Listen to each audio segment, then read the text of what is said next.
Hello, নমস্কার। চলে এলাম আরেকটি রান্নার ভিডিও নিয়ে। আজকের ভিডিওতে কাঁকড়া দিয়ে আমড়ার টক রান্না করব। পটল ভাজা হবে, সেই সাথে জিওল মাছ, শিঙি মাছ, কই মাছ এইসব দিয়ে কচুরকাঠির তরকারি। মূল রান্নাটা হচ্ছে টক রান্না দেখাবো। এই যে কাঁকড়ায় নুন হলুদ মাখিয়ে রেখেছি। আর কাঁকড়ার ঘিলু দিয়ে লাউ পাতার একটা রেসিপি হবে। আমরা কেটে ধুয়ে নিয়েছি, তেল গরম হয়ে গেছে, ফোড়নে দিলাম সর্ষে আর শুকনো লঙ্কা। এবার দিলাম কেটে ধুয়ে রাখা আমড়া। এবার খুব ভালোভাবে একটু নুন হলুদ দিয়ে নেড়ে চেড়ে নেব। দিলাম নুন,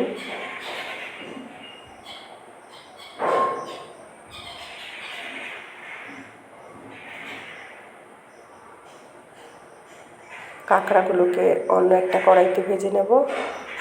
সর্ষের তেল দিলাম।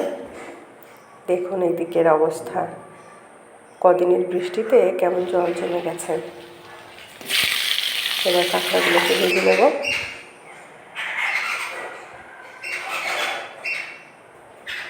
চারিদিকে জল হয়েছে, নদীতেও জল বেড়েছে। বিভিন্ন ধরনের মাছ কিন্তু পাওয়া শুরু হয়ে গেছে। দিয়ে দিলাম হলুদ। জিওল মাছ সবসময় পাওয়া যায় না, বিশেষ করে এই জল হলে সেই সময় এই মাছগুলো অ্যাভেলেবেল থাকে। ছোট মাছ যেমন পুঁটি মাছ, মৌরলা মাছ, এই ধরনের অনেক ধরনের মাছ বর্ষার সময় পাওয়া যায়। কাঁকড়া ভাজা হয়ে গেছে, এদিকে আমড়াটাও ভাজা ভাজা হয়ে গেছে। যেহেতু আমড়ার জল টক করবো, এটা বিলিতি আমড়া, আপনারা চাইলে বুনো আমড়া দিয়েও করতে পারেন, সেক্ষেত্রে আরও একটু অন্যরকম হয় খেতে। যেহেতু বিলিতি আমড়া একটু মিষ্টি মিষ্টি হয় আর বুনো আমড়াগুলো টক হয়, সেই জন্য বুনো আমড়া দিয়ে রান্না করলে কিন্তু বেশি সুস্বাদু হয়।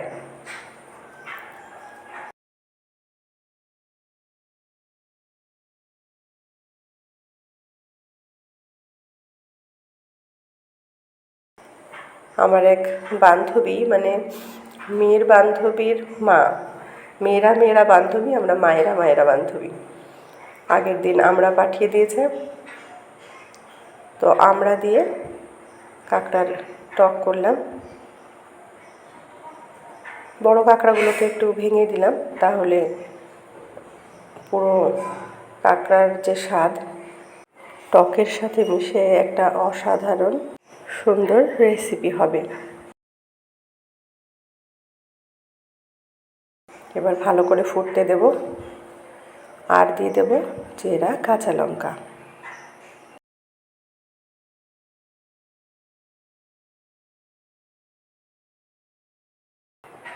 এই যে দেখুন, কাঁকড়ার যে ঘিলু ছিল লাউ পাতার মধ্যে ফোল্ড করে এরকমভাবে সুন্দরভাবে ভেজে নিতে হবে।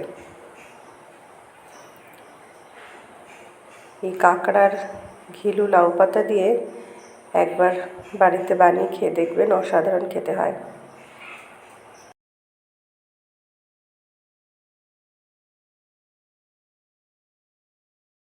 আমাদের টক কিন্তু প্রায় রেডি হয়ে গেছে। যেহেতু আমি জল টক করব, এটা কিন্তু ভাজা ভাজাও খাওয়া যায়।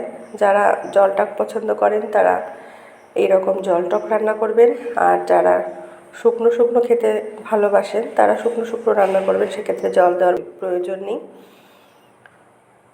আর যেরকম কাঁকড়াটা আগে ভেজে নিলাম ওই রকম কাঁকড়া ভেজে নিতে হবে। আমরা দিয়ে এরকম ভেজে নিয়ে বেশ একটা শুকনো শুকনো আমড়ার টকও কিন্তু আপনারা বাড়িতে করে খেতে পারেন।